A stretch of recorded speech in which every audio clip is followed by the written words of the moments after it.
Action! What'd you say again? What? Whenever you did it? I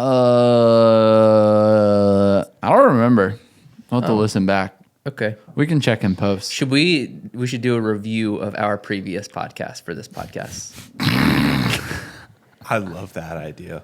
That's I think amazing. people would love that.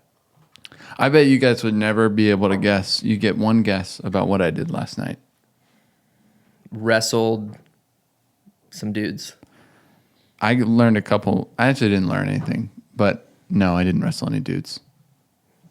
You learned a couple, but you didn't. Well, I was going to say I learned a couple moves, but I didn't learn a couple moves. I just talked to Sam about learning moves. You were watching WWE, so you learned a couple moves. No. Sunday night. No. Tell us. Smackdown. Wait, no, this is Monday night. I saw the new Spider-Man. Oh, really? Wow. Like 3 months, 4 months late. I thought you'd already seen it. I did. I saw it for the second time. Oh. With whom? Our fellow coworker, Elijah Kent Knapp.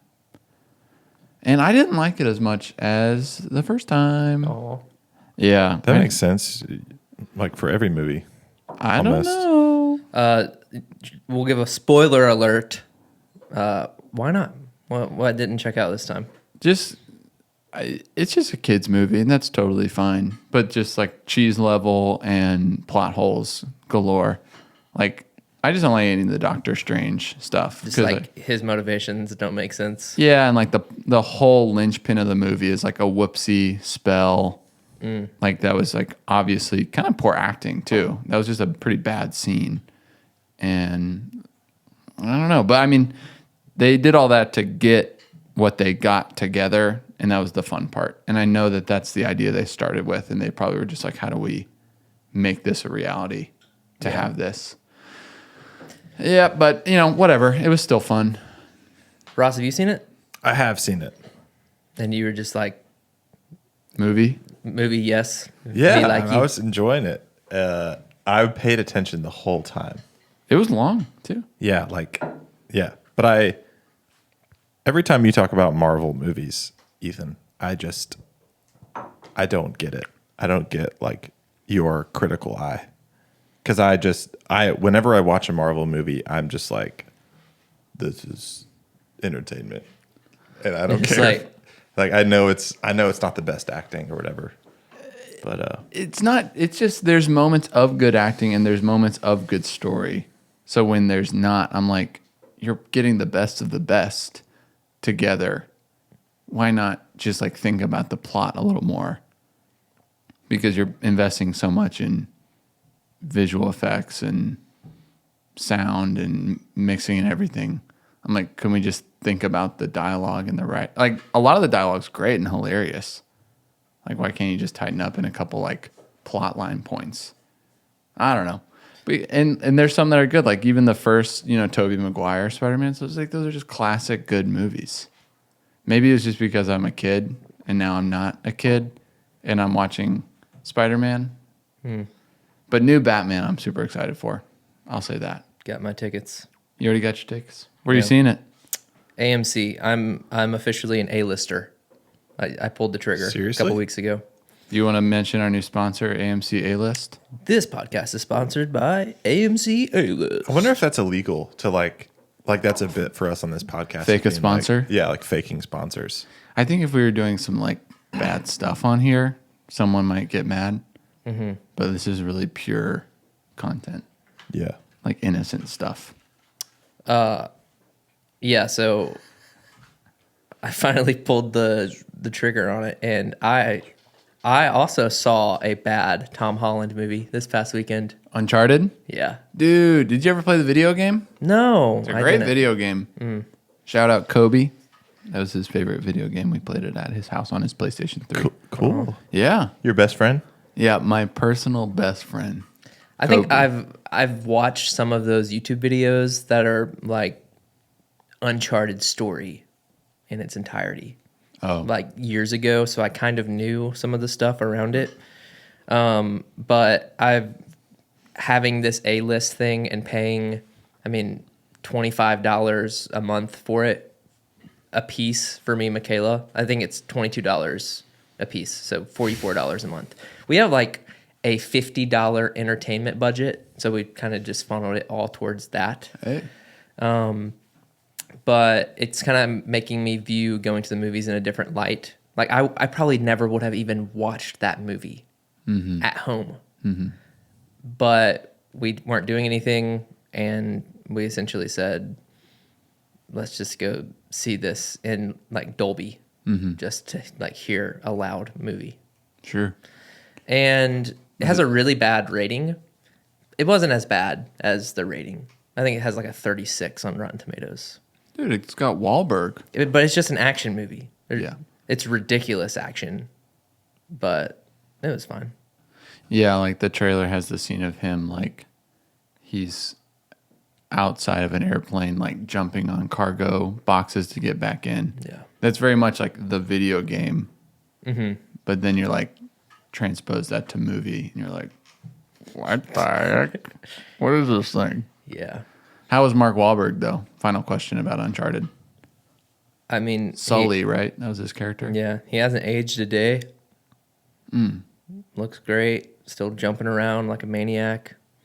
There was a lot of like your old Mark Wahlberg, your old Sully jokes in there. Or like them making short jokes to each other because they're both really short. Yeah.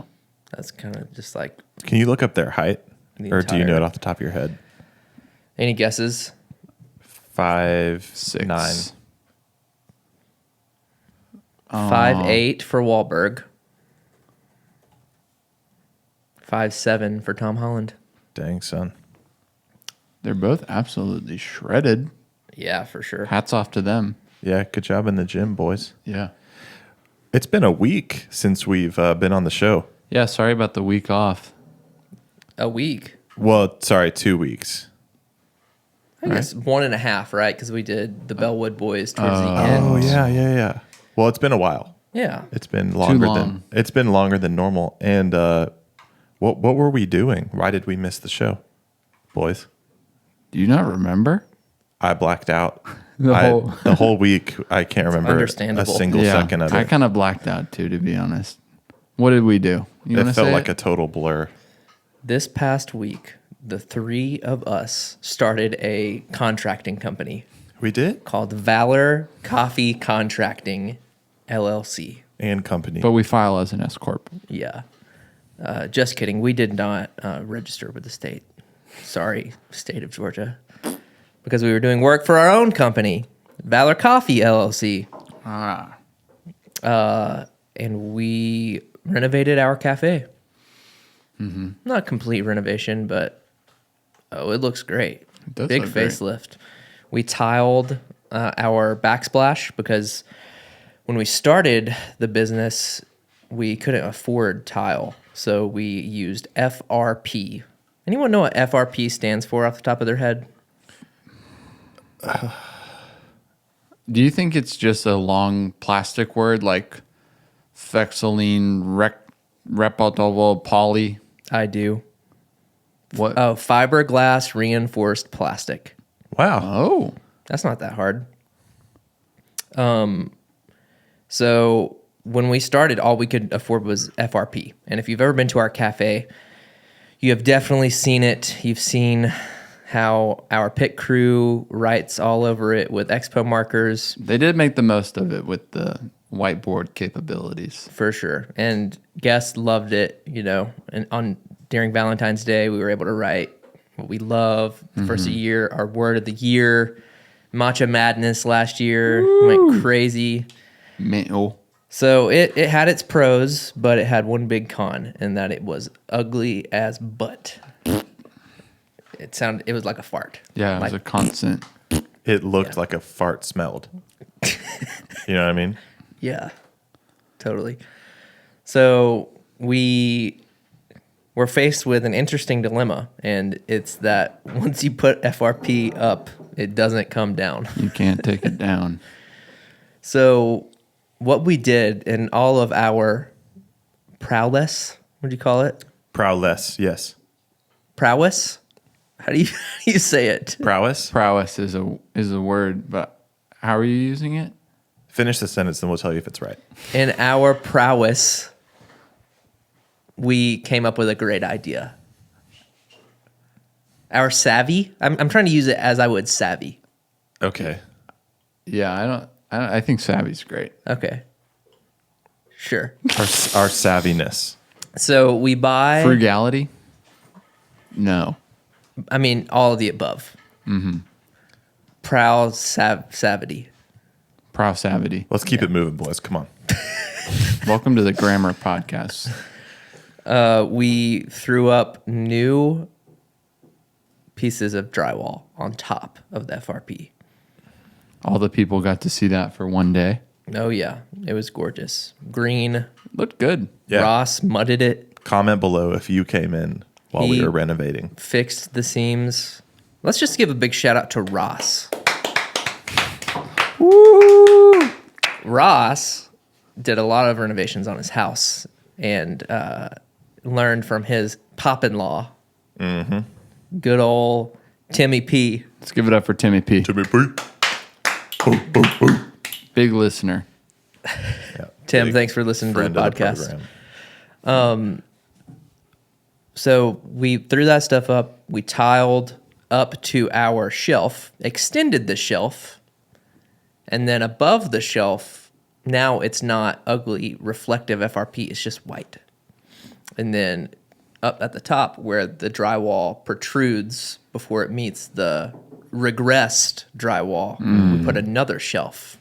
We're going to put little nicky knacks up there. Knickknacks. And yeah. We'll probably, you think we'll paint Valor on the wall? Well, I would really love to hear from the guests of the podcast, the Yes. listeners, what they think. Yeah.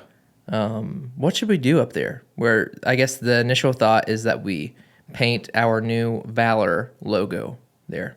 Mm-hmm. Just big Valor.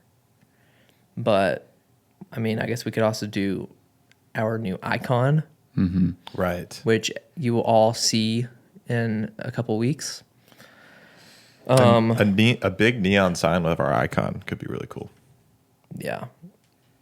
I was also thinking that little phrase we've picked up since the beginning of An Absolute Treat would be nice because your canvas is kind of wide. Mm-hmm. It's not.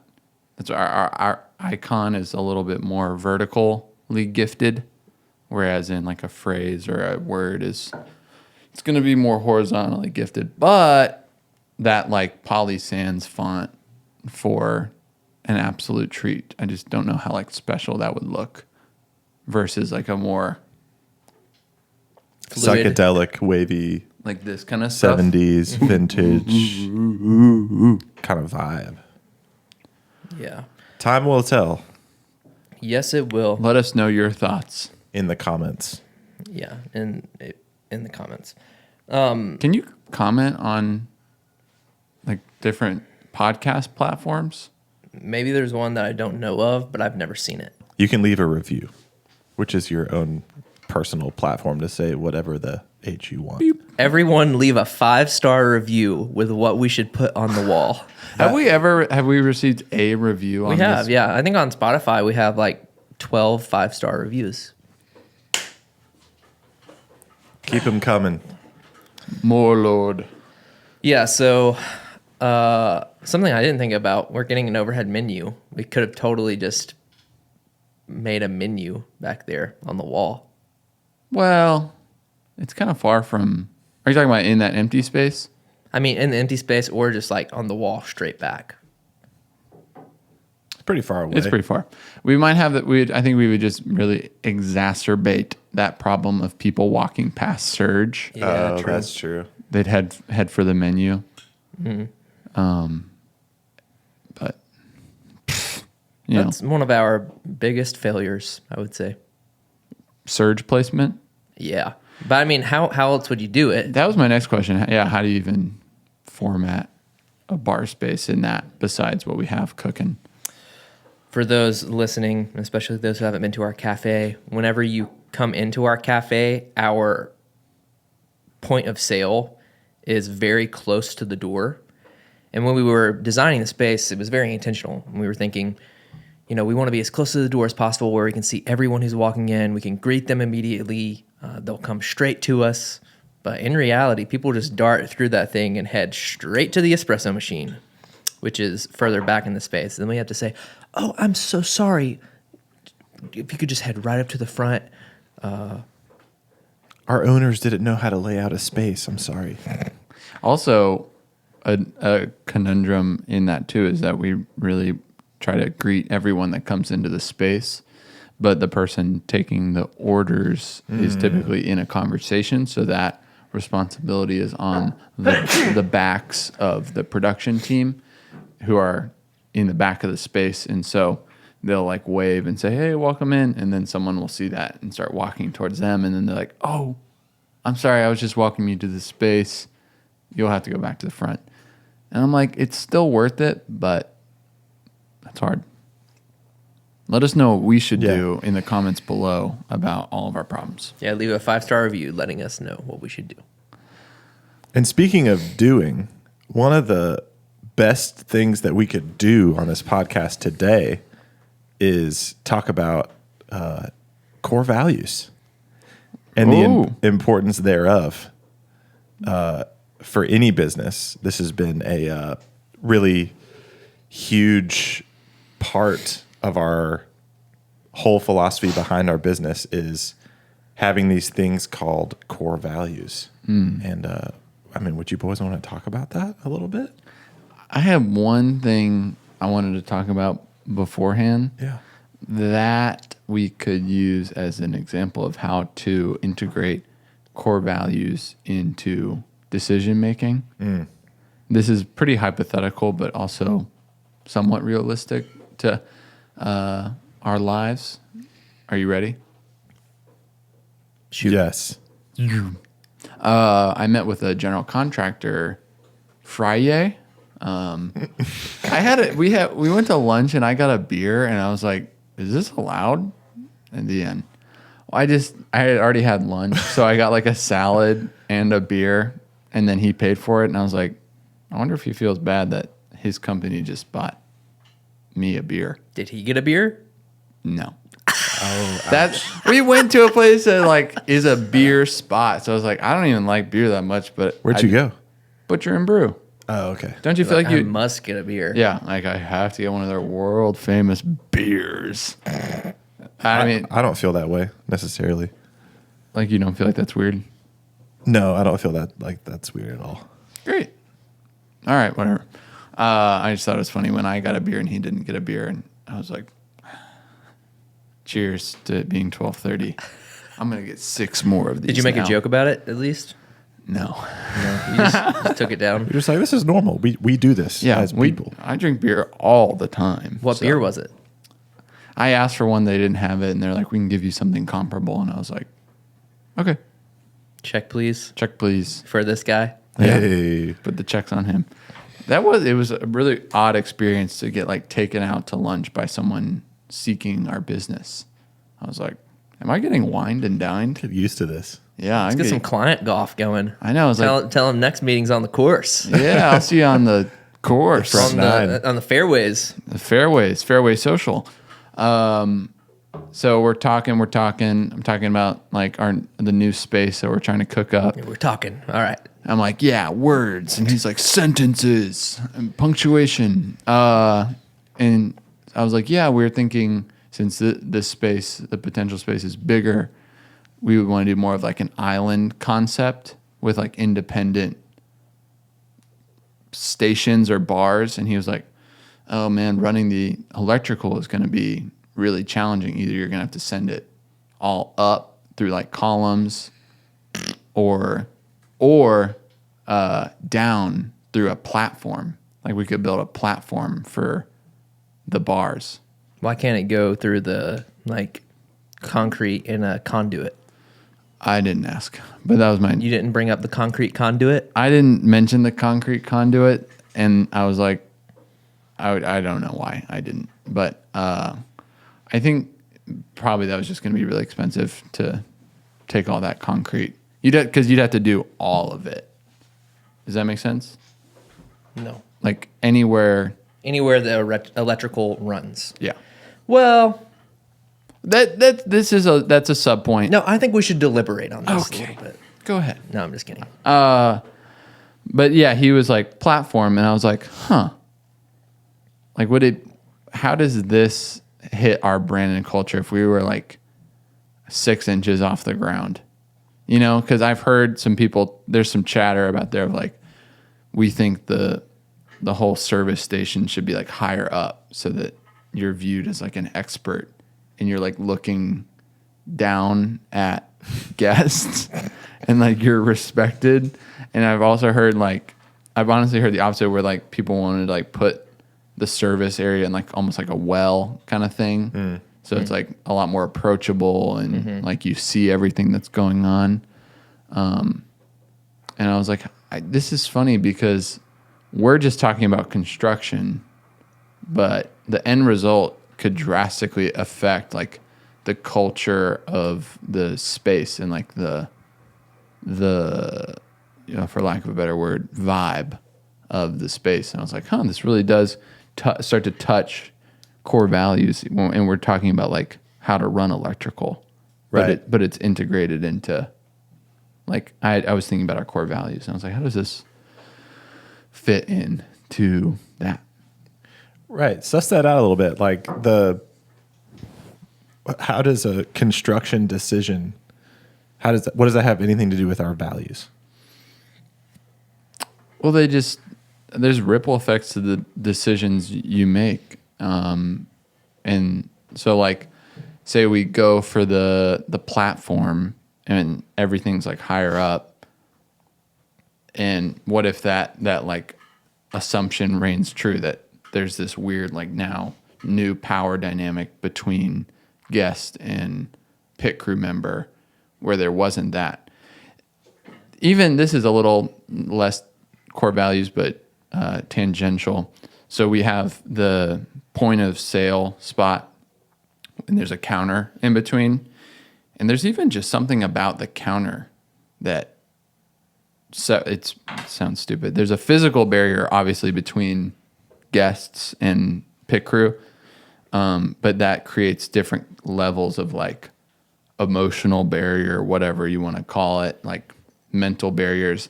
And in the summer when we were really busy, but we also just started doing keg stuff, we were able to get drinks out a lot faster. So we got a second iPad and we were able to take orders on like a second iPad and start like going through the line. And I had the wackiest experiences just like going and standing like, 6 feet apart. I was standing next to a human and talking about what they wanted. And like the way that they looked at me and talked to me was very different than... Because you're like a human, not a computer. Yeah. And honestly, and I don't know if it was something personal to like my height. I'm only 6'1" on a good day, but 6 foot flat most of the time. And just like going and standing next to someone, I feel like it just humanizes that relationship a lot. And you're like, I'm taller than most people that we're ordering. And they're like, oh, whoa. Like I'm talking to a human that is right in front of me. And they just want to know what I'm interested in having today. It's very less transactional. And I was like, man, I would love to figure out how to. We talked about that in the South Atlanta spot that didn't work out one time, about really trying to have like concierge on a corner so that you can almost just like stand next to the bar instead of having that barrier.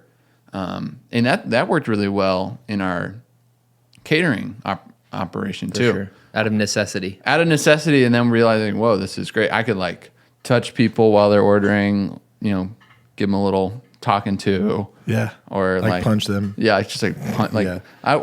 what if one of us was just like a notorious like arm puncher? Like To everyone that walked through the door. hey, buddy. We'd go out of business. Ow. Yeah, Sidetrack does that really well. I don't know if you guys can kind of think of their POS system in your head, but they always kind of come into the opening every time I've experienced it, like of their bar, and like punch in whatever on the POS, and then kind of flip it to you. So they're always standing right beside you rather than across a counter from you. Yeah, and even if it was like, if you still had the countertop where the point of sale was, but there was just like no cabinet space, I guess. Like, you know how there would just be like a countertop, and then below the countertop there would just be negative space. And if you were a customer, you could like see the person's legs. Oh, sure. You know, I think that would kind of accomplish the same thing, and it would be ADA compliant. ADA compliant. Yeah. TF ADA compliant. TF for sure. I wonder if you did this the model where the POS is in the opening where you can step beside them, if that is then ADA compliant. Because I mean, obviously it's necessary and important to have that, but it's kind of ugly, just like in the front of the bar. So that would kind of be like a design pro as well, to completely remove that like indention, and then you just have an opening there with the iPad like over there. That'd be cool. I mean, there's clearly something to it. Like there's a reason that Apple doesn't have POS bars, and that they come and stand beside you and do that. There's the psychological thing seems proven. So that's a good point. Gave me chills. Wow. Yeah. Yeah. So that is just kind of proof of concept of like doing a physical change alters like what you're representing as a company in core values. And so when we're making these kind of decisions, we want to be pushing a certain like narrative or a certain value. And since we have those outlined in our company, we can, when we come to these crossroads of, you know, where do we put the POS or the point of sale, we're going to consider, is doing this option A, is that going to like put empathy into action? Is that going to make or like enforce the value of better together? Is it going to be a think ahead play? Or B, is it going to not do that? Or is it going to be something different? So that would, I feel like that's kind of what we're talking about. Yeah, and it's just it'd be cool for us to kind of talk about how we developed our core values.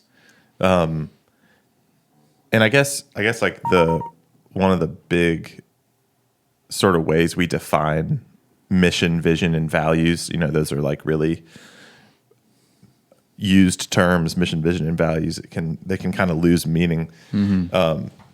Absolutely gold analogy that you just thought of one day off your dome was, if you think about, and we say this in our orientation, we've said this so many times, my goodness. If you think about a train, the destination that the train is headed to, you know, where the train is going to is the vision. Like, we are in motion right now as a business. We are using our energy. We are pointed towards this destination. The purpose of our business is to arrive, hopefully, to this place. That's the vision. The values are the train tracks that the train is going on to get to the vision. They keep you on the straight and narrow. They help you not go towards the left or the right and to where you don't get to your vision. And then the mission is the fuel that the train is using to get to the vision and to stay on the values. So the vision is more the vision. Whatever. The vision is more of a like long play. This is where we're headed. The mission is like the day-to-day kind of fuel you use to stay on the tracks, and the values are the actual tracks that keep you going. And so specifically zooming in on values, it might be cool to just kind of tell our journey on, you know, we started off being pretty influenced by the Atlanta Falcons, because them and all the Arthur Blank family of businesses, they are super big on values. And at the end of the day, their business, even though they're a professional sports team, is not really that different from ours because, they have the Mercedes-Benz Stadium and they're teaching the people that work there hospitality and execution and efficiency and ownership and all these awesome things that you want in your business. And so we were like, okay, well, it's really important to have values and we want to have them. I wonder what they should be. And we were thinking of all of this before we had employees, which is in one sense kind of a hard place to be because you really, really need values whenever you have employees because you need those employees to kind of get behind what the owners truly care about. But it's also an advantage to figure out your values before you have employees because what we did is we literally we worked a long day at the cart one day and we stayed after we closed. And Ethan, you wrote this questionnaire of essentially like soul searching, like what is it that we truly care about in this business? And that's really what a value is like what you value, what you care about. Some people may really, really care about like perfect execution for every drink. And so a way you would live out that value is like, if you're making a pour over or you're making a latte and you screw up the latte art a little bit, like, oh, no, we got to trash it. Like we got to start over, like start over at all costs, essentially.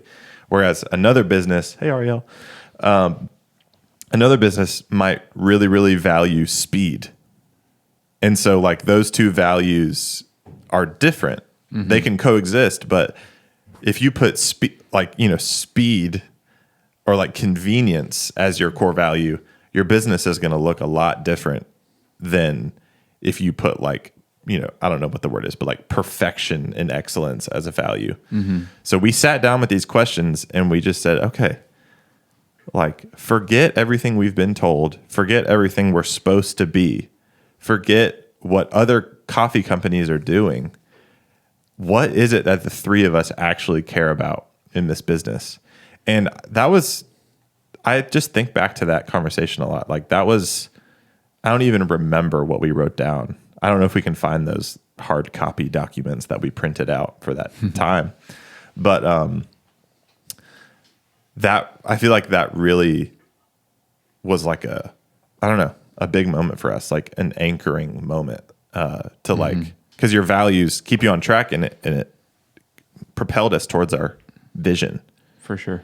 Do you guys remember any like specifics from that time? Because I'm having a hard time remembering as far as like what we said or like what the questions were. You got that questionnaire on your Google Docs or something? I can look. I should have been looking while you were talking. I was just so enveloped in your speech. So thank you for sharing all of that. Oh, certainly. Certainly. Can you say certainly? Certainly. Great. Certainly. I don't remember. Yeah. I just remember that it took us a pretty long time to land on our current values. Yes. Because we have these values and we have service philosophies, and some of our values became service philosophies and then were replaced by other values, and then values names were changed. And every time we would have a meeting, you would be like, hey, I think we need to just revisit our values to the point where it kind of became a bit. Yep. And now every year when we go on our owner's retreat, the first joke is always, yeah, I think that we'll probably just sit down with our values, really look at them and kind of tear them apart. Yeah. But we're in a good spot where we aren't going to change them ever again. That's right. I remember on the Cat and Cloud podcast, one of the most memorable things that I think Chris Baca said it. He was talking about how people are, they're starting their business and they're trying to figure out what their core values are.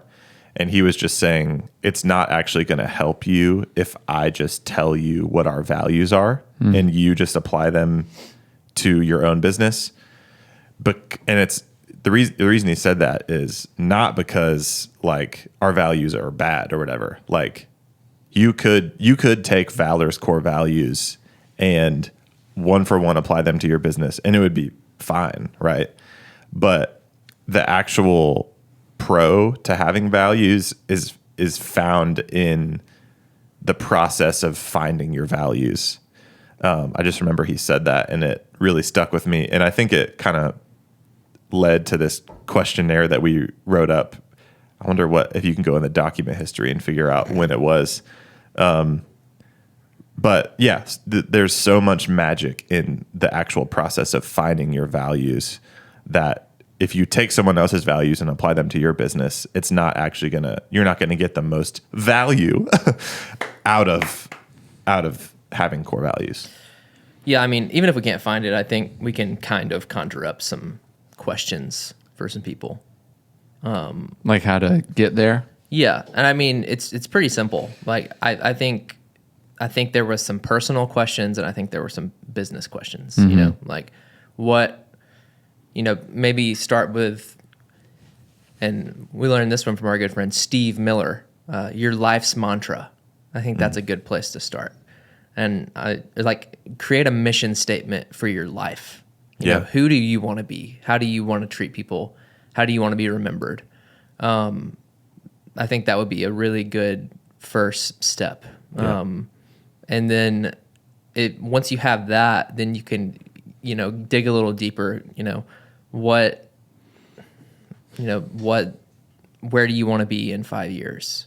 Where do you want your business to be in 5, 10 years, et cetera? How do you want your business to make people feel? What do you want, the top 3 comments about your business to be? That's a good one. The 3 words people describe your business as. Starting with things like that, very simple things, you can then build backwards into how, and then say, how am I going to have that as the end result? For us, we just wanted people to feel loved, seen, heard, cared for. We wanted people to leave, whether consciously or subconsciously, better than they came, to where they could go and be a better person to the people that they interact with throughout the rest of the day. We wanted people to feel welcomed, and we wanted to offer people good coffee. So with those sorts of end ideas, we were able to then come to a place where we said, okay, this is how we're going to do it. Boom, boom, boom, boom, boom, boom, boom. I found it. Yes. Awesome. Do you just want me to read them? Can you airdrop it to me and I can put it on the screen? Probably. Why don't you email it? Okay. Do you know how to email? Just, is the whole document in view on your computer screen right now? No, I can. Why don't you just share it with me on the Google Doc? Yeah. I'm so bad. Bad. While you're bad. doing that, I'm quickly going bad. to let people in on our progression of our renovations, because we should have shown these pictures earlier. Awesome. So we started with this ugly FRP. Not the guys, man. That's a great picture. I look amazing. Look Sam. Man. That's a good looking guy. Oh, Sam. yeah. Woo. So FRP, very ugly stuff. And we had our shelf, which just stopped right here.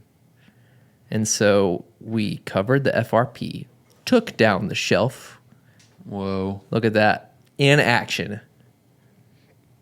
Ross's incredible mudding job.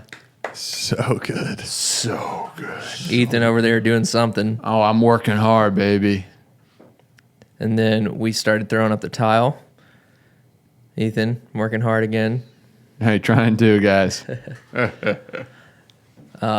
We built it up to this point. Then we rehung the shelf. Well, okay. We painted. Then hung the shelf. Oh, yeah. Extended the shelf to the wall. Cornered it. And then we hung this mini shelf above where we added the drywall. Can you see my bald spot in that one picture? It looks a little light. It's glimmering. It looks a little glimmering. Sorry, Meredith. adds character. It's only due time. Yeah, we were like, okay, how can we make this week the best it can be? And we're like, okay, let's schedule our work days. We'll work from 2 to 10, Thursday to Friday, or Tuesday to Friday, Tuesday, Wednesday, Thursday, Friday. And started at 2, went to Home Depot on the first day, got all of our supplies. Yeah, all of them. We got all of them on the first try. And then we got to work at like 7 that night. Yeah. After dinner. After dinner. Every night, the first question is, what are we going to do for dinner tonight? Yeah. And then we went to 1:30 a.m. the first night. Yep. I think we did 2:30 a.m. the next night. And then the next 2 nights were just like midnight. And on the first night, our refrigerator broke. Yeah, that big one right there, that black 3-bay fridge that holds most of our... All of that milk right there. Yep. It is not bay anymore. Did I tell you guys that it's working? You got it working? Yeah. Good job, bud. I rewired the temperature control panel. Oh, you got it, the panel in? Yeah. Did you do some soldering or is it just plugs?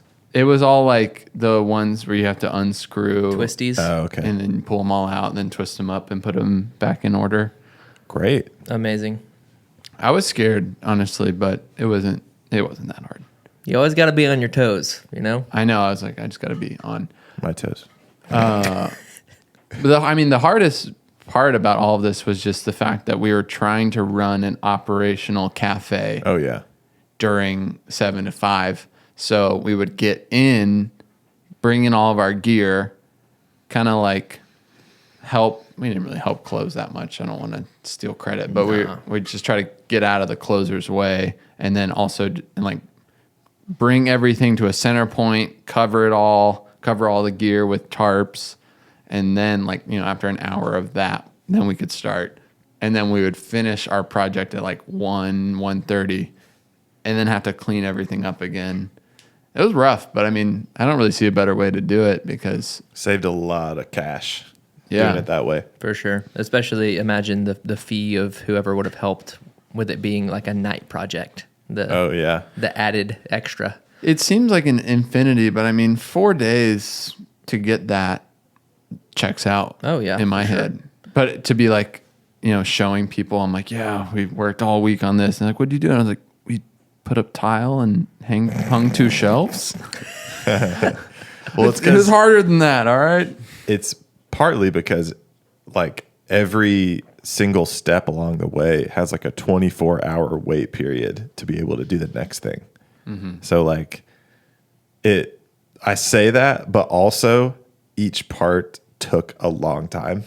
Right. So That's a lot of tile. It may not seem like a lot, but especially that one picture you had of me, we went from the ground probably like 5-6 feet up, Yeah. yeah, I think we did 70. We purchased 75 square feet of tile or something like that, that's no joke. Sounds a lot smaller. I know, but it's a lot. it'd be It's a super lot. sick like if we would have gone above the shelf, like just tile the whole way. Would have been awesome. Yeah, that would have been so terrible. And really expensive. Yeah, but awesome though. I did but think awesome. towards the end, I was like, man, maybe we should have gotten like 1 pack of a different color. Just like a strip. Either a strip. Yeah, Or that just, would have like, been so sprinkled that would have been in so between. easy just to do a strip. I was in the Home Depot bathroom, Nice. just peeing, nothing weird. It's number one. Yeah, I was Little number one just action number for you, one. And Travis? I look up and it has tile work pretty much everywhere. I feel like it's so funny. Like the Home Depot execs were like, we got to spend a lot of money on our bathrooms because so many people are coming to Home Depot to make their bathrooms look good. So we want to have a good looking bathroom. So it's like I think me and my wife were there, and she came out of the bathroom one time. She was like, that was an amazing bathroom experience. But I looked up and they had an orange ring of tile, and I was like, It's tight. I see you, Home Depot. You've Very done it. I see you. Yeah, that could have been cool. Maybe we should just Maybe take some off. tear it up. And Yeah. replace. We've already done it once. Or we could do 1 strip right above the shelf that no one will see when we have a bunch of stuff behind it. There you go. Totally be worth it. 100%. That'd be cool. Sorry about that. Did you share it with me? The doc. Yeah, I emailed it to Riley Riley Allstar at yahoo.hotmail.pizza. I shared it. I swear I did. I swear. I can just email. What's it called? Maybe I was already on it. That seems probably it's business. Whenever you're ready. Hey, there's my house. Business space vision/mission questions. I was typing in space. Business. Vision/business. No, vision. I'm sorry. What? Sorry, I'm drunk. Where is it? Oh, I'm on the wrong email. Uh-oh. That moment when you're on the wrong email. Oh man. I can email you the link. I'm still on the wrong email. What's going on here? I don't know. I don't know. Goofing. Goofing. Oh, whoa. There it is. There it is. Hey. Boom. Let's go, Brett. Boom, baby. Cool. What was the last thing we said before we were looking for this document? We're talking about the reno. Oh, are you talking about like way before? I just mean we're going to edit this part. No, we aren't. He hates editing. I get it. I wouldn't want to. Yeah, that's kind of the point of a podcast. It's raw, baby. All right. So here we are.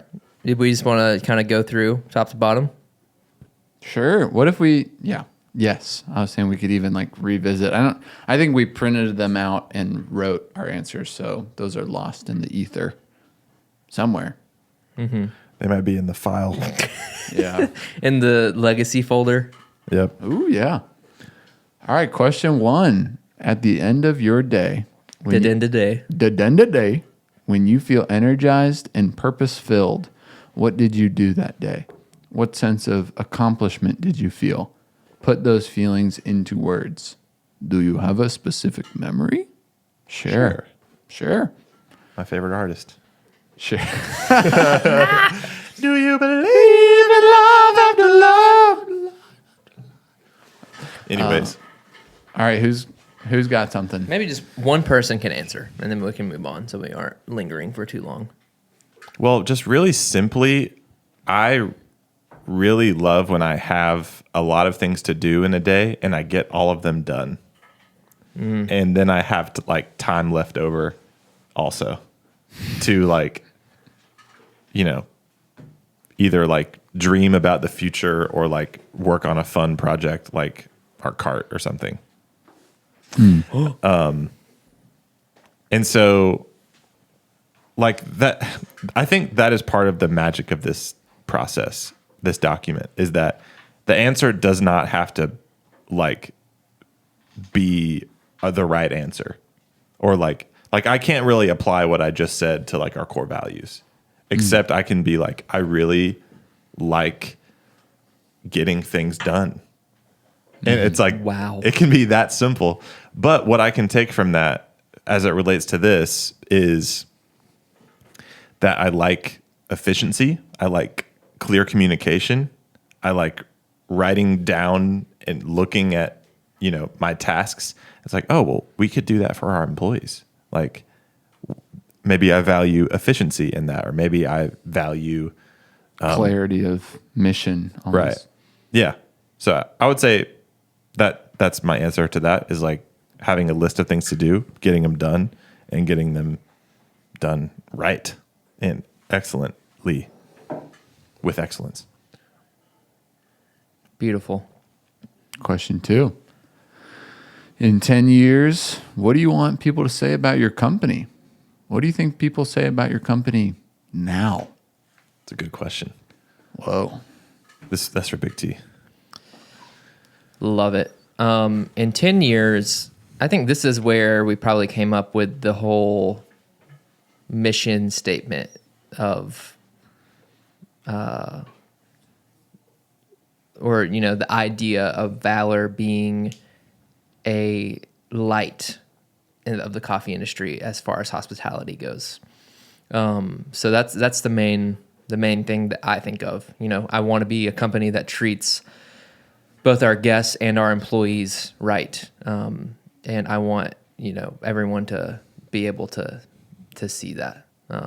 Like you said, with, I know a lot of people think that about Home Depot or even like on a different wavelength, the idea of Ritz-Carlton, everyone, stopping what they're doing when someone walks by within a 10-foot radius or whatever. Those sorts of things are really what matters to me. And then on top of that, I just want people I want us to have world-class coffee. I want to be recognized as one of the best in the industry. And I want to be able to meld those things together, because a lot of times that isn't the case. What do you think people say about your company now?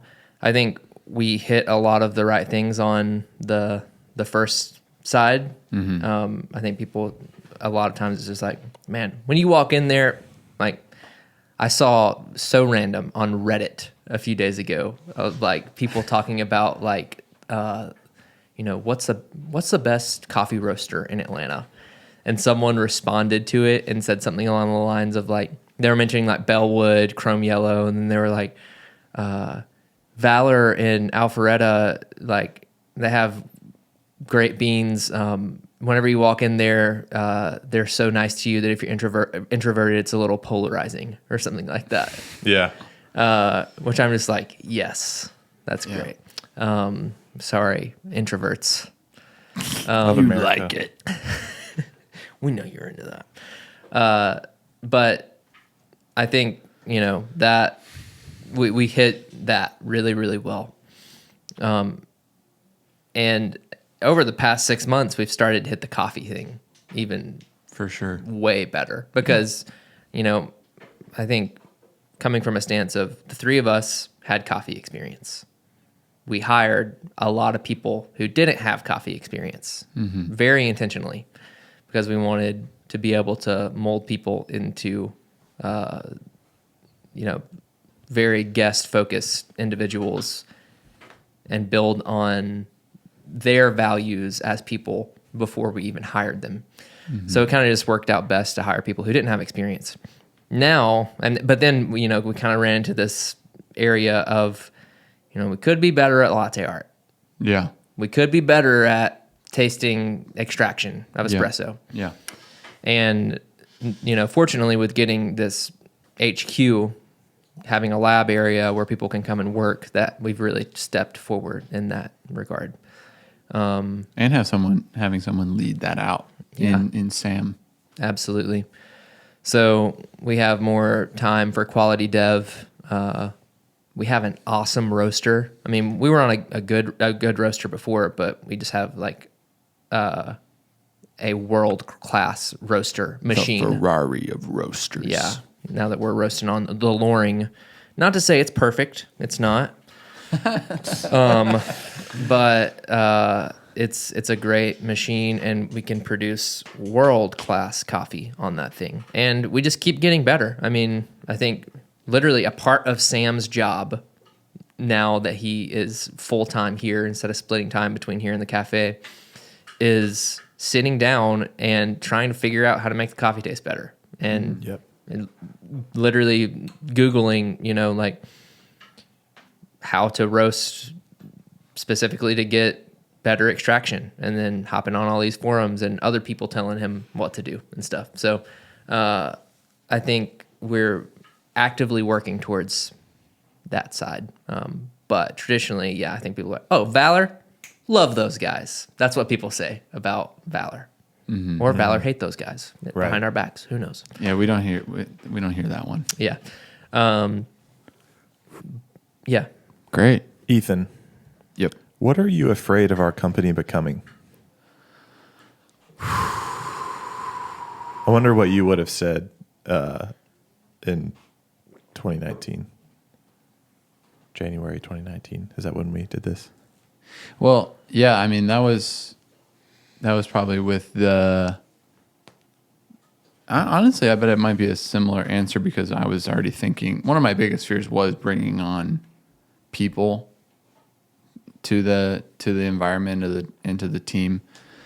Not out of like I don't want to work with people, but I'm on the flip side. If I was to answer your first question, it was going to be about just like being in a team that accomplishes a task with like amazing unity and like a lot of fun, but a ton of focus and efficiency. And I always think about like either events that we've crushed together or Saturday mornings that me and the team have just taken down and like had so much fun and everybody was having an amazing time, but drinks were high quality and going out at a rapid pace. So I've always wanted to be in a team environment, but I think the thing that I would be afraid of is just losing a sense of intentionality in the space and basically just becoming like having an inhuman culture, like a very transactional culture after we've established one that is not that. Because I think to lose that is to lose so much of who we are. And growing a company, that's like a huge challenge that's like right there, like waiting to overcome you if you're not putting the proper people in leadership, you're not putting the proper systems in place, you're not hiring the proper people, that you can just really lose your sauce.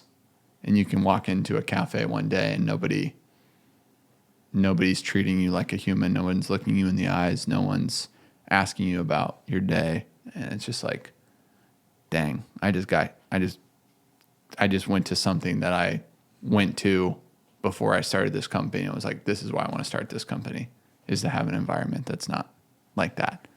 So that would definitely be a big fear of mine. Mm-hmm. Not that I thankfully live out of that fear, but I'm pretty dang aware of it, you know. It's a good question to ask for sure in this process. Yeah. I don't think a question that was on here, I just want to mention this because I was thinking about it before. If I couldn't find this, I was going to say this to someone else. But I think a question that we came up with when we were making some sort of seminar for like conflict resolution or like feedback in the workplace is that when you're upset or you're mad at someone or you're mad at something, that's a really awesome situation to realize what you value. Yeah. Because when you're upset, a value of yours is being stepped on or is being like manipulated or belittled or whatever. So those moments of like stress, anxiety, worry, you can just sit there and hang out and freak out, or you can like go a little deeper and be like, why is this the case? And you can figure out a huge motivator in your life for the person you want to be, the business you want to create, the relationships you want to have, blah, blah, blah. So we dealt with that last night when a little tiff with my wife. Oh, let's go. Man, why are we so emotionally charged right now? Like, you know, you said something that hurt me, I said something that hurt you. Like, we can just look at that and be mad at that, or we can sit and be like, okay, why am I so charged up right now? Like, what did you do that compromised my values right now? That's a great philosophy. Harder to apply than to realize, of course. Especially in the moment. In the moment. All right. Well, Ross, what do you want to do for people that other companies / people do not? I'm going to pee while you talk. Sure. I think... I might pee in the bathroom, though. Okay. This is something that... The way I'll answer this is kind of weird because it's inspired by companies that do what I'm saying, but there's a lot of companies that don't do what I'm saying. Well, it's better to point out the good companies than to point out the bad companies. Right. So there is a Shake Shack that just opened down the street from us. And I think my answer is, so it's kind of inspired by them. What I want to do for people is use our expertise, our experience, our prowess to benefit people in ways that they don't even notice. And you've talked about this a lot too. Like whenever you have enough experience in a field, there comes a point where, like, if I have enough experience in a field, I can do certain things with maybe the layout of the space or even the colors in the space, or, you know, even having all of this like back end structure, mission, vision, and values. Those are all things that we wouldn't necessarily like promote or like put in our marketing verbiage. Is like, we have a brightly colored space so that when you walk in, you feel so just instantly happy and warm. Like, we would never say that, especially on a podcast. Like, we would never disclose that. That's a joke because I'm doing it right now. But I want to use our intentionality, our attention to detail, our experience, our professionalism to do things for people that affects their subconscious in a way that really benefits them and benefits us. As opposed to just kind of like back to the construction thing, like, we want to be values led. We don't want to just be like convenience led. Like, it's going to be just more convenient to, like, in that new space, to put the bar against one of the walls. And you could easily just kind of punt on that issue and just be like, save a few $1,000s. We just need a bar in the space. It's fine. Like, you take orders and you make coffee. How hard is it? But like, we want to really value our values. Like, and even if it means spending more money, or even if it means delaying the build out or a little bit, whatever the sacrifice is. I just want to continually develop our skills and our mindset and our experience in a way that benefits people in maybe ways that they don't even realize in their conscious mind. Love it. Well said. Riley, what type of people work for your company? Whoa, that used to be hypothetical. Wow. Now That's it's fun. hyporealical. Yes.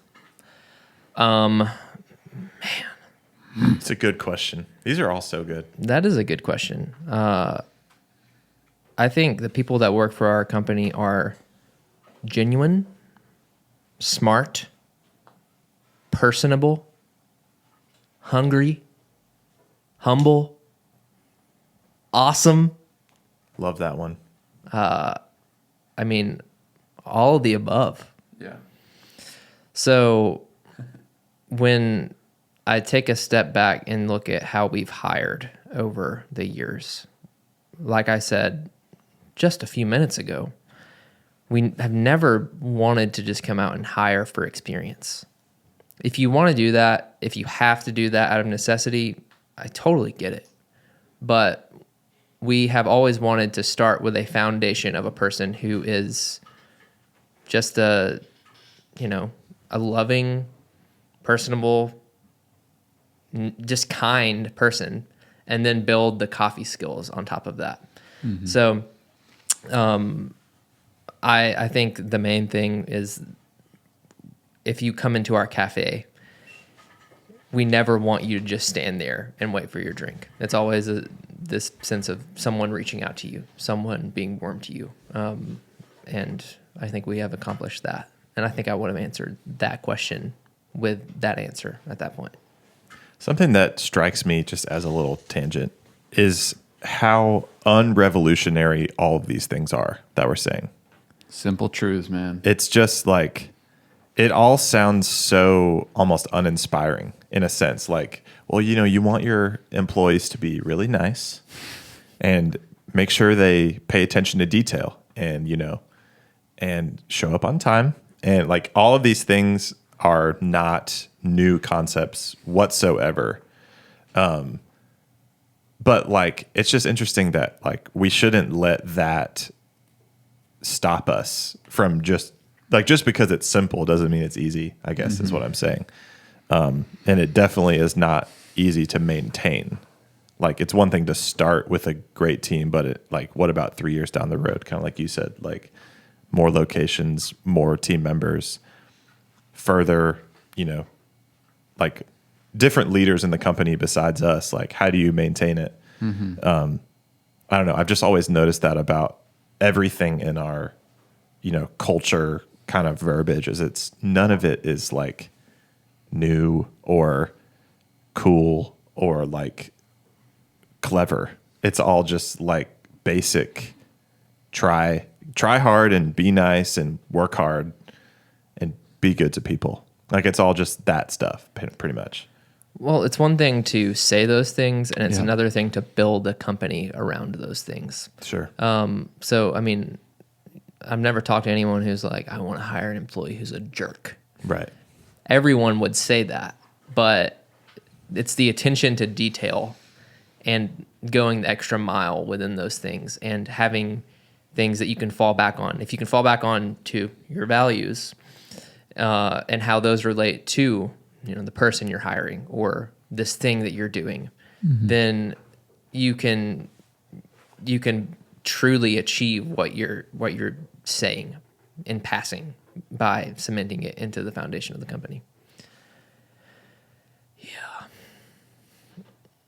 Ethan, what type of people don't fit in your company? Good question. That's honestly a pretty hard question because I feel like the whole introvert extrovert thing is kind of BS now. Like as we've developed the brand and having multiple avenues of multiple as in two of like where people fit in the company. We have people that work in HQ and we have people that work in the cafe. And pardon.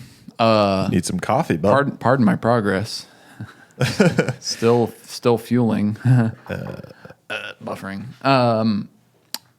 Yeah, even in the cafe, we have a lot of introverted people that still love people, still love to get wacky. We even have people that are more quiet, but still gifted with being personable and human and loving. I think like Colby, Gavin, others, there's people that aren't like just straight freak show, like a Jonathan or Mikey or Sam. Freak show in a good way. Oh, the best way. The way that I thought would be the only way for a while, Yeah. So I think the biggest differentiator that came to my mind is and like a pure, and I don't even think this can be like technically a bad thing, but just someone who's very individually driven and very like, I'm here for my own accord, and I'm not really interested in a team environment. I'm going to lead out in my area, and that's it. And I'm gonna like make sure everyone knows that I did my job right. Right. Even if the team fails, everyone's gonna know that I still did my job. And I'm like, dude, I don't care even a little bit that you did your thing right. The team failed, so you failed. Yeah. You know what I mean? That's the biggest thing that comes to mind. I think we put so much weight on like feedback. So someone who is also maybe like unwilling to seek counsel or listen to counsel or just take criticism. That's a tough spot because that kind of vulnerability and transparency to own up to shortcomings is one of the most human things we can do, because what we realized in hiring a little bit ago was like, it's not if these people have shortcomings, it's just what are they and how can we help them work through it and grow together. Because if you're not willing to grow past your weaknesses, then you're just stuck in the same spot. So yeah, I think, and we've run into that a couple times, just someone who's just like not really willing to fess up to their shortcomings. And that's hard for me, honestly. That's one of my, I think one of my weakest areas is like just owning up to it corporately, that like I fell short of some things and I need help. So yeah, that's what comes to mind. Anything else for you guys? No. Great. Ross, Why do people want to work for Ross? This is a tough one.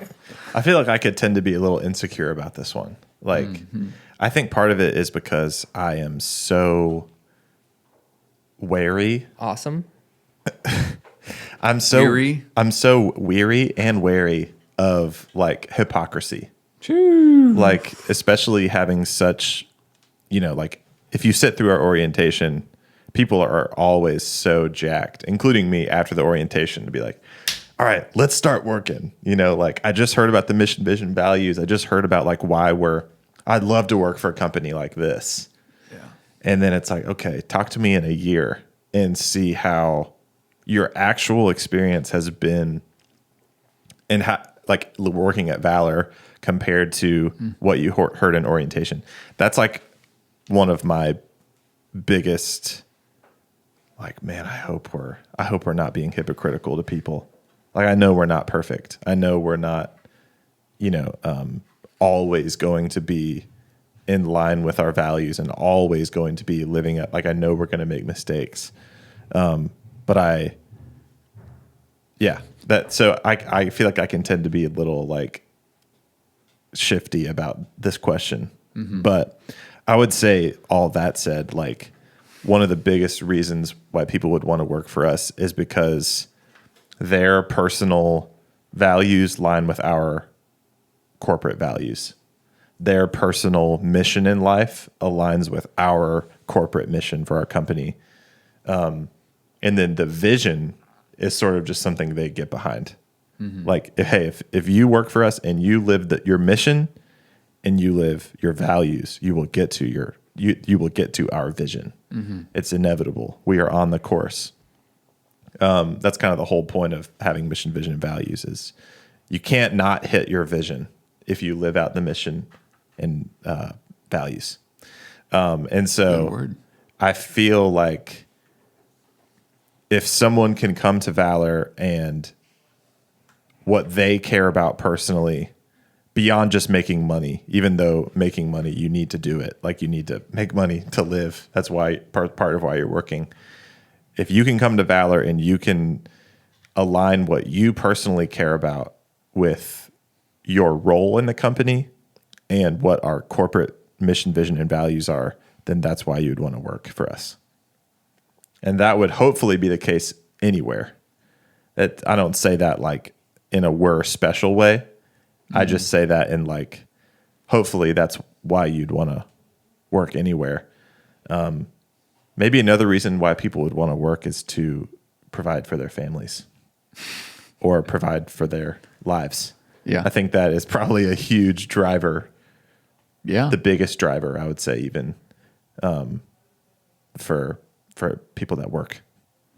That's always a big, I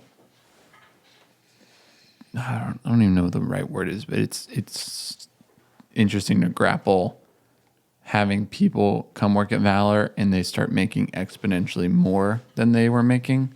And then there's people that come work at Valor that are now making a lot less than they were. And I think those two big reasons, they kind of like flip-flop, Someone might take a less paying job just to work for a values alignment kind of opportunity. And then someone just needs to make more money, but they happen to be awesome and they also align with our values. Right. I'm dead, guys. This is crushing me. I don't know about you, but I'm like getting worked up. Are you getting teary-eyed? I'm getting, what's it called? Like glossy, or my eyes Glassy. Eyes are glazing over. No, it's the opposite of that. No, this is just really good It's stuff. great. Yeah. Yeah. Then our first cry on the podcast today. I don't know. Maybe we could include a free PDF of this in the show notes.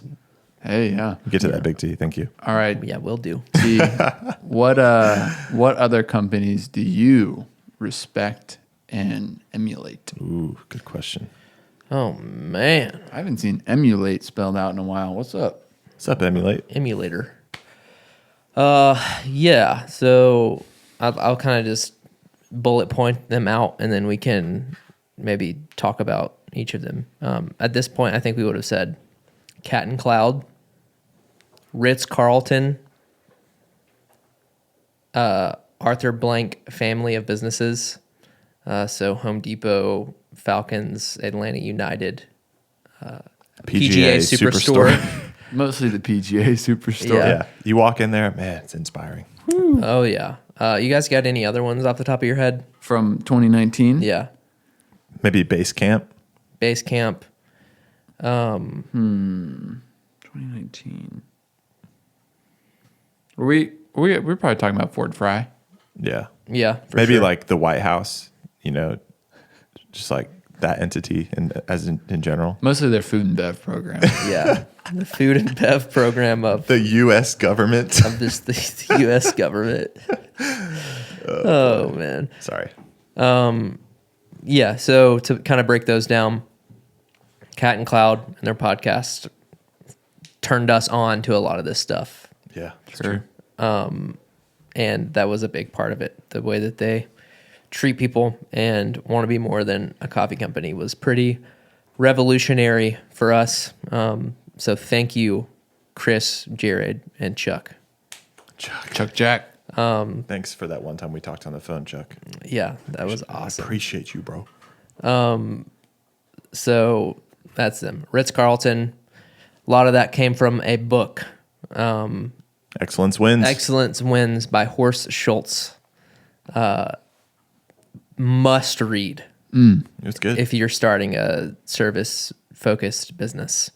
A lot of what they believe in going the extra mile. So quick little story from Horst. Horst Schultz. Yeah, so a family was on vacation at a Ritz-Carlton. And one of the children left their, you guys remember what it was called? Like what the kid left? Yeah, what the stuffed animal was. I think it was a toy monkey. Aw. Let's call him George. Curious? Was Yeah, he curious? Yeah, for sure. So I think it might have actually been Georgie. Hey. We'll call it Georgie. So kid leaves Georgie, and the dad says, in a frantic, because the kid won't sleep without Georgie at home. So he's emailing or calling Ritz-Carlton. Did you find Georgie? Yes, we did. Okay, we're telling him that Georgie's on vacation still. He's taking an extended vacation. Would you care to take a picture of Georgie beside the pool? And they were like, absolutely. So they take a picture of Georgie by the pool. They take a picture of Georgie in the spa with cucumbers on his eyes. They take a picture of Georgie playing golf or something. They just have all of these very specific Georgie moments. And that's just a defining point of going the extra mile to be an excellent company. I mentioned earlier that if someone walks within a 10-foot radius of a freaking janitor, they pick up their broom and look at the person. How you doing? It's just very focused on the guest and how you can make the guest happy. And lastly, the Arthur Blank family of businesses. So a story there that Arthur loves to tell. Like, Oh, Arthur. they had a woman who brings in a set of tires, and she's really upset. At Home Depot. Yes, at Home Depot. And she said, "These tires suck. I want to return them. They're pieces of crap." The person at the customer service stand is just like, "Okay, sounds good. We're going to give you a store credit." Home Depot has never sold tires a day in their existence. And they just, did this to go the extra mile with this woman. I'm just going to tell you, if you bring tires to Valor, we're not giving you anything. But I think that's a great example of Give you a drip. yeah. What we learned from that is sometimes people get a little out of hand, and at the end of the day, what's the point in the argument? Just make the interaction a good one. Call it a day. Mm-hmm. When you can flip an upset guest into a happy guest, I think that shows you're doing something right. And I think we've done that many times where if we make a mistake, we fix the mistake and then we also do this to make it a great experience. Did I say any other ones? Basecamp just treats their, in 2019. yeah, I can't say anything about what's happened at Basecamp specifically because I'm not a part of it, but I know that they had a chunk of employees quit, unfortunately. But at that point, we knew that they treated their employees really well. And The credit card thing, right? They gave. yeah, just like, their employees would have a company credit card and they'd be like, just be responsible with this, and no questions asked. They would pay for not only you wouldn't only get paid vacation, they would pay for your vacation. Things like that. Things we would love to do and honestly just can't because we're a service industry business. Just sell a couple more coffees. Yeah, we push more lavender vanilla lattes, and maybe we're talking. Come on. But that influenced how we viewed our employees a lot. And then you guys got any to add to the list? Like currents? Yeah, any that we picked up along the way? You guys should talk about that. Well, I go number one. Hey, cool. Well, the next question is kind of related. So what if I asked you that? Unless you had a. No, I'm honestly, I see the questionnaire here and I knew that, I'm next. That question's going to be next. And I was like, Yeah. So why don't you read the question? The question is, what are other companies focusing on in your industry that drives you crazy? Which is like maybe not the best question to answer on this pod. Well, it's not even. For me at least, it's not. I'm not even in that wheelhouse of knowing what to say at this point.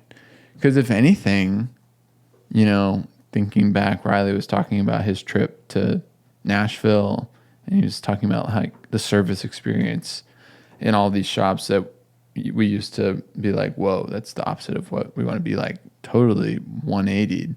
And if anything, I feel like I haven't been to a ton of shops lately. I think that's something a rhythm I need to get back into is going to other shops. But it's like, I don't know. I think things seem to be trending in a healthy direction. And someone I know was just applying to another coffee shop in town, and they were talking about all the like benefits they offer and like kind of that like pay for your hobbies stuff. And I was like, that's awesome. I didn't know that. Yeah. And I feel like people are trying to bring in cool coffees. Everybody's on like the ethical coffee game pretty strong. Yeah. A lot of people are moving to roasting their own coffee, which is cool. I don't think that makes you any better or worse. It's just interesting. Yeah. I'll say something. Sure. And it's this is not like a we're on the high horse, we have it figured out, and everybody else sucks kind of statement. It's more of like, this is a problem I see, and I also don't know the answer. Mm-hmm. So again, back, what are other companies focusing on in your industry that drives you crazy? Sometimes I walk into places and I can tell that they had this isn't even in our industry. This is just like probably food service in general. I walk into somewhere and it's maybe a new place, and I'm like, I can tell you guys had a lot of money when you built this out. And you more or less got everything you wanted with the build out. You got the materials you wanted, you got the layout you wanted, you got the gear you wanted, you got the paint color, whatever it is. And I walk in and I'm just like, man, this doesn't feel like it has soul to it though. Like there's something. I think for the most part, it's the people that give a place soul. However, I do think the build out and like the design choices and the furniture and all of those little details actually do give a place a sense of, I don't know, like realness and just like vibe again. Mm-hmm. Like one of the places that has the most soul for me is Ticonderoga Club in Atlanta. and their build out is very unique. But I think one reason it has soul is they have like pictures of like WWE wrestlers on the wall, and like it's very eclectic, and there's just like live, laugh, love, signs on the wall or whatever. It's not cool, but it is cool because it's them. Mm-hmm. In the bathroom, they have wallpaper that is like a scientific chart from the like 50s of different animal feces. Like it's like lemur stool, and then it's like raccoon stool, and it's just like that. How do you describe that? Like, and the reason I say we don't have it figured out is I think our cafe has a lot of soul because we were on such a tight budget. And so like the place, you could really tell that like we did it, that like we didn't hire a designer. We didn't hire anyone. We didn't have like a ton of money to play with. It doesn't just look like a coffee shop should look. It just kind of looks like we did it. And that's part of, it looks great, by the way, boys. I'm not saying it looks bad, but we get it. It's, do you guys know what I'm saying? Absolutely. And I would say like, especially with a lot of restaurants that are opening that just have these absolutely immaculate designs, there's perfect curves in the bar, and everything is just so perfect. How can you could be perfect, but also still have like a sense of relatability and like salt of the earth, kind of like unique. There's all these words that I'm searching for, and it's hard for me to describe it, but I would say that drives me crazy in our industry, in a sense of like, we're about to maybe sign a lease today on a new space. Mm-hmm. And we've talked about this, like, how do we make our next cafe have soul, have like, like real kind of like, oh, this is just a big corporate chain now. Like, how do we avoid that? Do we just need to like limit our budget and be like, let's force ourselves to do like a crappy build out? So like, that's obviously not the answer. That's funny because I mean, wouldn't it be awesome to get a space in a really high traffic area and spend $2 million on a build out? Like, it could look sick and we could do all of the things we've ever dreamed of. But you totally have a point. It's like, what is the end there, and how does that make people feel? And we always have to frame these things because this page is very specific to us individually, but that's how it makes you feel, I guess, and that's how it makes me feel too, just to be clear. But when we step back, I guess we have to think, how does the public feel? How does our target audience feel when they come into our space? Because sure. A lot of people love to go into those places just because of the immaculate situation. Right. The photo ops. Because of the photo ops. But what if they had the photo ops combined with how we treat people? Sure. Mm-hmm. Then is it good? Is the appeal not just in the like, us on tight budget building it out? It's how our pit crew specifically is treating people, plus an insane look in there. When I think about the build outs that I love the most, the common denominator throughout all of them is they're unique.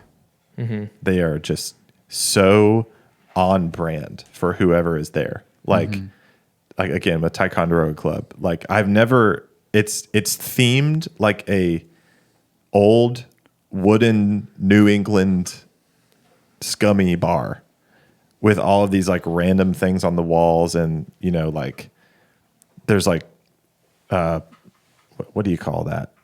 There's like pirate stuff going on. Booty. There's pirates booty. Yeah. Everywhere. And I think the reason I love that is not because it's like trendy. It's just because it's timeless, because it's them. Like, it's just them. And I also think about like Kimball House. Like their vibe is like kind of, Kimball House is a restaurant in Atlanta.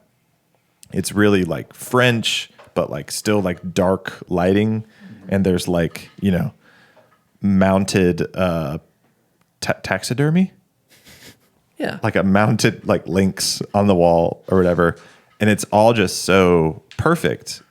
And it is probably expensive too, but it's them. And they treat you well. yes, and they treat you well.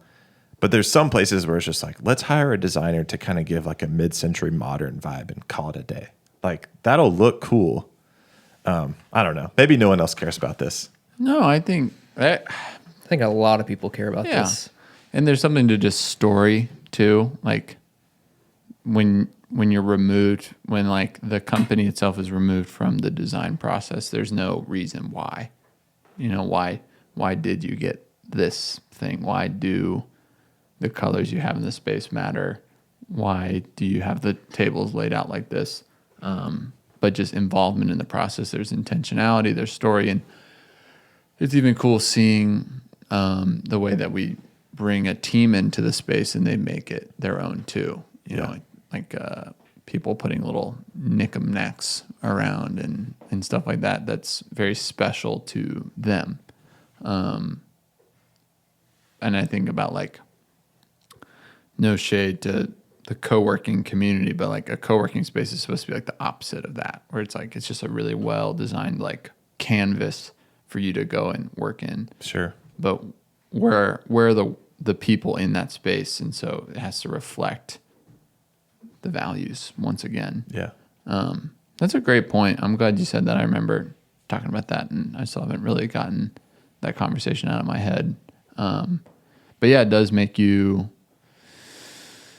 It doesn't make me scared per se, but like it just makes me realize that if we want this company to be at the same caliber or whatever, like intentionality that it is, it just means that we have to be a part of it, you know, and we need to be in, and bring other people, part of the team, into the process of designing a space, talking about it, arguing about it, because we have 7 core values, and there's going to be motivations for different ideas that enhance and kind of diminish your same set of 7 core values. And I think we've gotten to that place a lot, you know, saying like, if we do this is details matter. But it's like, no, but if we do this is get your freak on, you know? Yeah.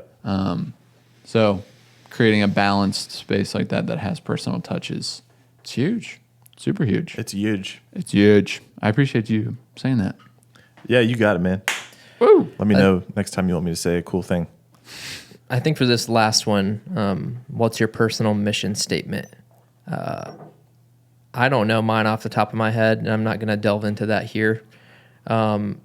Just come up with your own, you know, in whatever format you want to. Like if I was going to be really surface level right now, just off the top of my head, I would just say, I want my life to be dedicated to helping people. And I could sit down for 30 minutes and make that more immaculate and specific and whatnot. But if at the end of the day, I feel energized when I help someone in some facet of their life, make it better. So, you know, what's your mission statement? Yeah. Listeners. Do you have something? Not right now.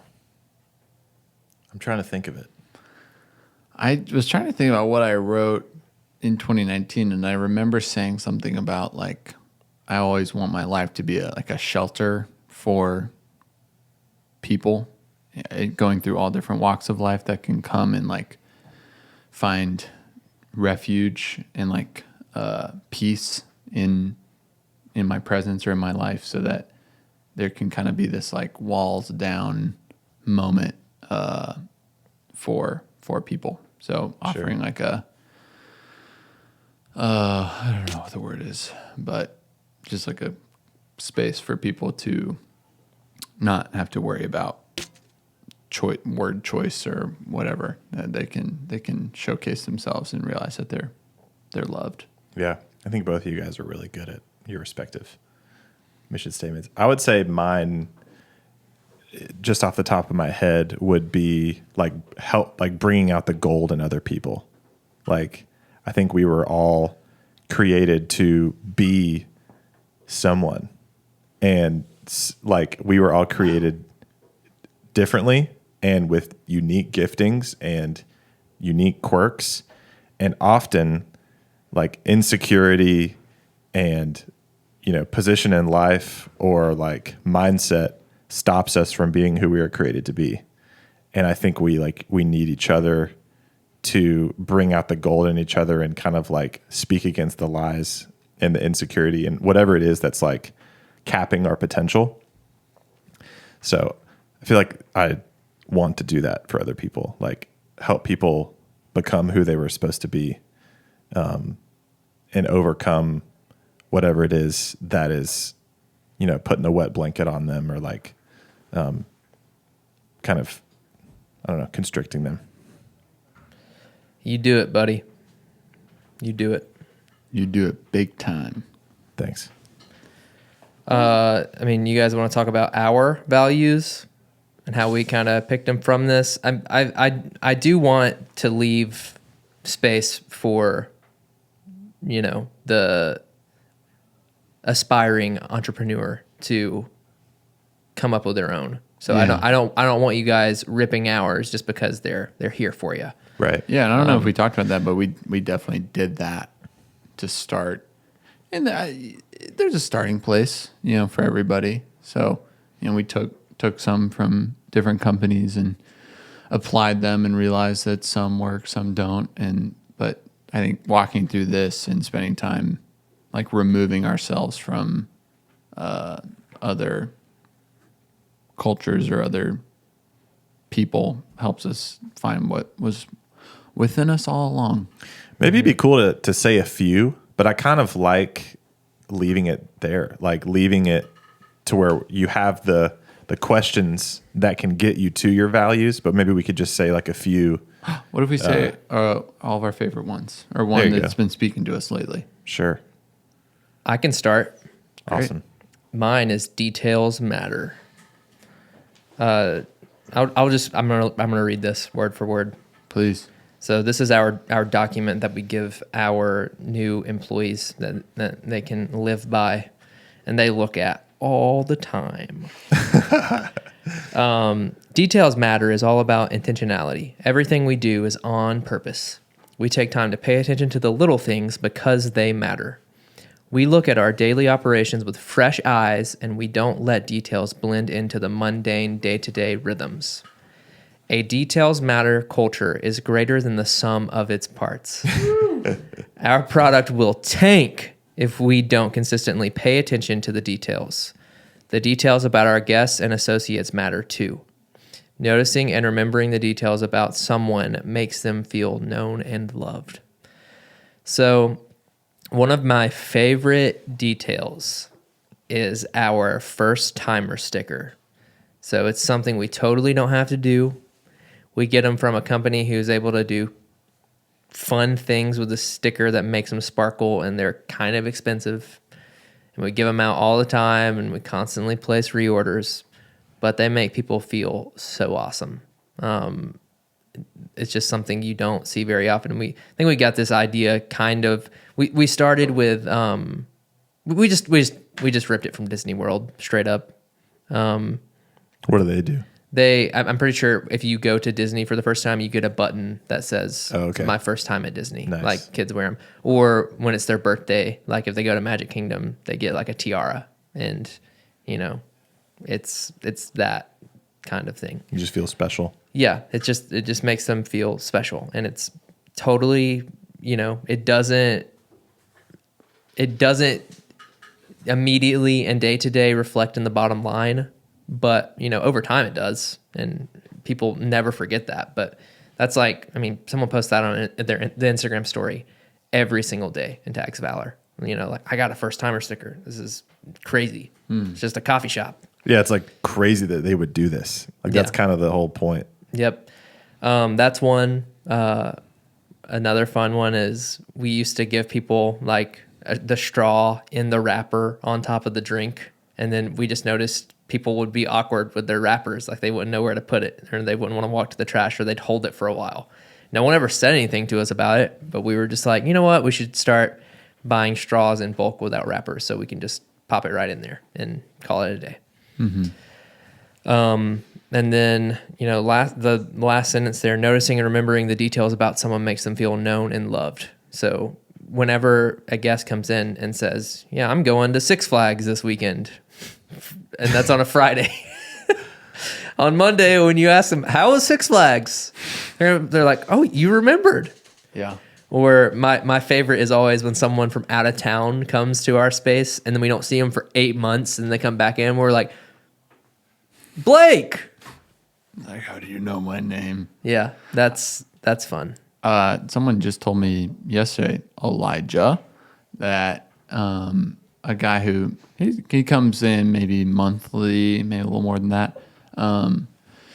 He came in and was waiting in line behind a group of girls who were at the point of sale, and they were like really chatting it up, and like, there's like 6 of them, and so they're like taking their time, each person having to put in their order and figure it out. And so this guy kind of looked like he was in a rush, and so while they were still ordering, Elijah remembered his drink and made it, and then was like walked around the group and was like, Michael? And he's like, me? Like, yeah, Michael, here's your drink. He was like, is this a latte? Mm-hmm. Is it skim milk? Yeah. Is it a triple shot? Yeah. Wow. Okay. So awesome. And that's not us. That wasn't us. That was Yeah. someone else that is living out details matter while we're sipping Mai Tais on the beach. Boom, baby. Boom, baby. Ross, how about you, man? I would say my favorite one, I can't tell if it's hunger for growth or challenge the status quo, but kind of like we mentioned, maybe I'll figure it out as I'm talking about it. I guess it is challenge the status quo, because as we mentioned earlier, Sam here at the roastery has kind of transitioned into being our lead, our main roaster. And part of his job is to like constantly look at how we do things and figure out why we do it that way, and then maybe improve it. Mm-hmm. And so like right now he is testing. So we nitro flush our bags. And if you don't know what that means, it's so interesting. And I'm going to explain it right now. We infuse the bag before we seal it with nitrogen, and the nitrogen gas dispels the oxygen. Oxygen is the enemy of any perishable product. The more oxygen you have with a perishable product, the less it's going to last, or the shorter amount of time it's going to last. And so when you put nitrogen in the bag before you seal it, you blow nitrogen in there, and then you suck it all out. And so then there's only nitrogen left, and then you seal it. And so there's no oxygen in there. And so he is testing how well does that actually work? Because like it's one thing to like Google, is nitrogen flushed coffee better? Is it worth it or whatever? But he's taking a bag of coffee, like a bag of free throw, nitro flushing it, putting it on the shelf and letting it sit for 90 days, which is how long like our shelf life is at Whole Foods with nitro flush, and comparing a freshly opened 90 days later nitro flush bag to a coffee that was roasted 5 days ago at its peak, and just cupping the two of them and tasting. We'll have to report back. So I'm just so excited to know these things. Like it's one thing to just, there's just so many different areas of our company that we should be testing and like having a critical eye to and questioning why we do it this way. There's a way to be not helpful in this category whenever you're just questioning something just to question it. And, the most negative way to say it is complaining without a solution. And so we're trying to, complain about something or look at something with a critical eye, but just kind of come behind that and be like, how can we do it better? And so, yeah, challenge the status quo has been really speaking to me lately, because we're kind of building out Sam's new role as like lead challenge the status quoer. Nice. What about you, Ethan?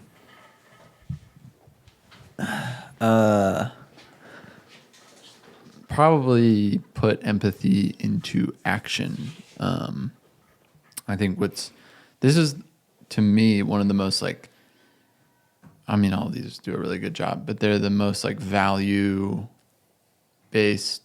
values in that. And why I said that was like, we never really gave the flip side of what it means to not be a values-based company, but it's basically to be like a policy-based company where it's like, we're just going to tell you everything to do and not to do.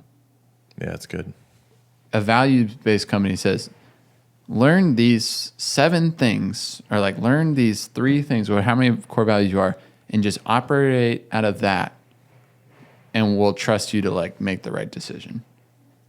Because if someone like it, so I say that because put empathy in action is so custom, it's so individual that everybody who's going to be coming into our space is going to be a unique human being, and they're going to have different needs. And to have empathy is to put their shoes on. We're going to take their shoes and we're going to put them on and figure out how we can meet those specific needs. Now I've got your Dude, shoes. I thought of the same thing. And I've got your shoes. Thank you. We are Kings of Leon. Yeah, so it's like we can't just be like, okay, so when a pregnant mom comes in, make sure that you do XYZ for her to make her feel good. When a mom with a stroller comes in, make sure you go get the door for her. When a businessman comes in, you need to make sure that you're doing this to meet his needs. You talk less and you give him a black drip coffee. Yeah. When teenagers come in, you need to talk to them like this. It's like you can't Say Stan a yeah, lot. say Stan, bussin', no cap. Stuff like Pilled, that. based and pilled. Based and pilled. Okay? Push and pee. Come on. So this is it's just like you have to live it out. You can't just follow policy. And to see, stories like the whole details matter / put empathy in action play with the guy in the latte in line. That was a very specific need. And Elijah had to rely on the details that he has taken to memory. But he also had to like apply those, It's a very like application-based value of our company. And the team just does that so well. I mean, when people come in on their bachelorette parties, the day before their wedding, right before they have a kid, right after someone passes away, or they put their dog down at the vet next door, or they're coming in for a funeral, or they're going to a wedding. Like there's so many different reasons people come in that are weighty. And when we're able to see that specific person and like apply a specific love to them that is like unique and intentional, you just can't beat it. You can't replicate it. You can't. A coffee shop down the street can't do it because they're not where you are in your building with your same people. Right. So that's what I think. That's amazing. We got anything else to say? It was a good Based show, and boys. pilled. Yeah. Yeah. What we got coming up? You guys got anything on your mind? We might sign a lease today. That's a big one. We'll keep you all in the loop on that. Dude, report back in 90 days about the shelf life thing. You got it. I will, based and pilled, do that. Push and pee, homie. Yeah. I stand. Rebrand. It's coming. I mean, It's coming. we were gonna have a barista party on March 4th for all of our baristas in the Atlanta and expanded area to come and see it first. But I think we might just push it back a week. So March 11th will probably be that, and then March 14th will probably be the rebrand launch. Cool. We're just waiting. The supply chain. Am I right? You're right. You are so right. But it's coming. It's coming quick. Matcha Madness. For those of you who don't know, we just take the entire month of March and we do matcha stuff. We dedicate it to matcha. Yeah. And we're doing some cool stuff, some giveaways with our friends Mazuba. My Zuba. It's going to be awesome. Your Zuba is my Zuba. We're going to have a t-shirt. Seriously? Yeah. Wow. It says, I survived Matcha Madness. Dude. That's so awesome. Yeah. Isn't that such a great like showcase of values though? Like we didn't come up with the term Matcha Madness. Oh, it was so organic from the team. Yeah, and that just is like a product of people being themselves in the workplace. And like you can only achieve that by like treating people well. Like somebody probably just randomly was like, Matcha Madness, let's go. And then it just became like a meme. Yeah. Yeah. Total meme. Total meme moment. Matcha meme moment. My matcha meme moment. We got that. Oh, today's Tuesday. Yeah. Tuesday. Oh yeah. Sorry. 2/22/22. We're selling cortados and cappuccinos for $2.22. When you guys are listening to this, it won't be Tuesday anymore. So Hopefully sorry. you made it. Hopefully you made it. Got your cheap Tado. Run, don't walk to the nearest Valor. Cheap. Why do they call them caps? Why don't they call them puccinos? Puccinos? Yeah. Because that is terrible. That's why. Dude, It's awesome. come on. Cap. On cap? No. Yeah. So some exciting stuff coming up. But Yeah. I think we might have another guest on the podcast next week. I'm going to check in with them to see if he can make it. Who? But Tell no, we can't tell. Just mouth it. No. YouTube listeners only. I can't read lips for anybody. All right, who- that's fine. That's fine. I think he said Brooke Shields, the actress. Blake Lively, actually. Blake. Oh, okay. All right. So, yeah. Awesome. Good one. Love you, boys. Thanks for listening. Love you. Love you. Like, comment, share. Like, et comment, cetera. share. Rate, Love you. Review.